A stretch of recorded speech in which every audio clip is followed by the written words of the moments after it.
হে WhatsApp guys, নতুন একটা ব্লগে চলে এসেছি। আচ্ছা, ওই পারে মূত্র বিসর্জন হচ্ছে, তার একটা ভিডিও বানিয়ে নিয়েছি আমাদের এই দুটো অডিয়েন্সের আবদারে। সে যাই হোক, ওই দিকে দূরে দেখতে পাচ্ছ, ওদিকে দাঁড়াও 1 মিনিট দেখাচ্ছি। হ্যাঁ, আমরা এক এমন নির্জন গ্রাম্য এলাকায় এসেছি যেখানে এখনও অবধি নারী এই না কি সতীদাহ প্রথা হয়ে গেল। আমরা এমন এক গ্রাম্য এলাকায় এসেছি যেখানে এখনও অবধি আজও সতীদাহ প্রথার মতো নির্মম নারী হত্যা বন্ধ হয়নি। দেখতে পাচ্ছেন ওখানে, ভাবছি ওখানে যাব, এই মালটাকে একটু ঠেলে ফেলে দেবো। এর গার্লফ্রেন্ড একে ধোকা দিয়েছে বলে লাল রেড লাইট হয়ে গেছে। এ ভেবেছিল ট্রেনের ছাইটা ও যাই হোক, ছাইটা কপালে লাগিয়ে নাও, নিয়ে ওখানে 200 কিলোমিটার দূরে সতীদাহ প্রথা হচ্ছে, তার ছাই এত দূরে এসেছে। হ্যাঁ, এটা আমাদেরকে প্রকৃতি কোনো ইঙ্গিত দিচ্ছে। আচ্ছা ঠিক আছে, আমাকে কোনো কিছু দেখাতে হবে না। আমাদের এই দুঃখী মানুষটাকে একটু দেখাও, খুবই দুঃখে আছে। দেখো ভালোভাবে দেখো, গার্লফ্রেন্ড পালিয়ে গেছে। আমার গার্লফ্রেন্ড পালিয়ে গেছে। নাকের ফুটোটা দেখাও, নাকের ফুটো দেখাও। ওই তো, দাঁড়াও দাঁড়াও, এ হচ্ছে বেশি নড়ো না। হ্যাঁ, আর একটু বড় বড় করো ফুটো। কই গেলে? ও যাই হোক, ওর নাকের ফুটো অনেক বড়, দেখা যাচ্ছে না। এখানে দেখো কি সুন্দর প্রকৃতি। গ্রামের ব্লগে এসে নাকের ফুটো দেখাচ্ছে। যাই হোক, তোমরা প্রকৃতি দেখতে হবে না, ওর ফুটো দেখো, আই মিন নাকের। এখানে একটা ধাবা আছে, বলছি আমাদের এই ব্যাংকারকে যে খাওয়া এমন কিপটা, এমন কিপটা, পার ডে 1 টাকা করে রোজগার।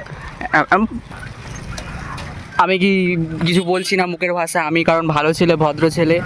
যাই হোক, আমি এখন ব্লগিংটা তার হাতে সঁপে দেবো, যার ব্লগিং না কি বলে ওটাকে, মানে যে ব্লগে বড় ব্লগারকে আমি সঁপে দিচ্ছি। যাই হোক, কি একটা বলে বেশ, সাবস্ট্যান্স সাবস্ট্যান্স না সাবস্ক্রাইব না লাইক সাবস ও লাইক সাবস্ক্রাইব। ওকে, কি ভাবলে ভিডিও শেষ? নো ব্রো, ভিডিও কিছু শেষ হয়নি, সবে তো শুরু। अच्छा पीछे देखने को बोल रही है, लो देख लिया, कुछ भी नहीं। গাইজ, এখানে লাইন ধরে সরকার থেকে গ্রামের ছেলে মেয়েদের সুবিধার জন্য ওয়ের ব্যবস্থা করে দিয়েছে। ঠিক আছে, এখানে লাইন ধরে ব্যবস্থা রয়েছে। আসলে এইগুলো দোকান হবে সম্ভবত, বাট যতদিন করেন। চলো সামনে একটা খুব সুন্দর মাঠ রয়েছে, চলো মাঠ থেকে ঘুরে আসি। গ্রামে এসেছি আর গ্রামের মাঠে যাব না, এটা হতে পারে? চলো, ঢাল থেকে নামা হবে। পড়ে যাও না।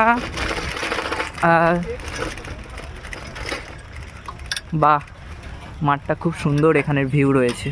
দাঁড়াও তোমাদেরকে একটু দেখিয়ে নিই।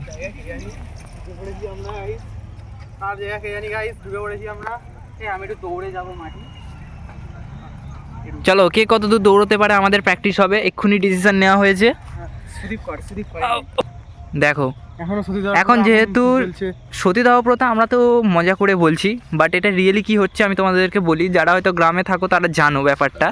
এটা হচ্ছে যেহেতু মাঠ থেকে ধান উঠে গিয়েছে, সেই জন্য মাঠে ধান যা আছে তা পুড়িয়ে দেওয়া হচ্ছে, কারণ সেই ছাইগুলো পরবর্তীকালে মাটি হয়ে সারে রূপান্তরিত হয়ে যাবে। আরও আমিও জানি গ্রামে না তুমি, আচ্ছা ঠিক আছে, তুমি বলো আগে শুনে নিই তোমার বক্তৃতাটা।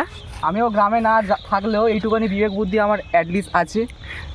কি বলবো, সম্পূর্ণটাই ভুল বলেছে। হ্যাঁ ঠিক আছে,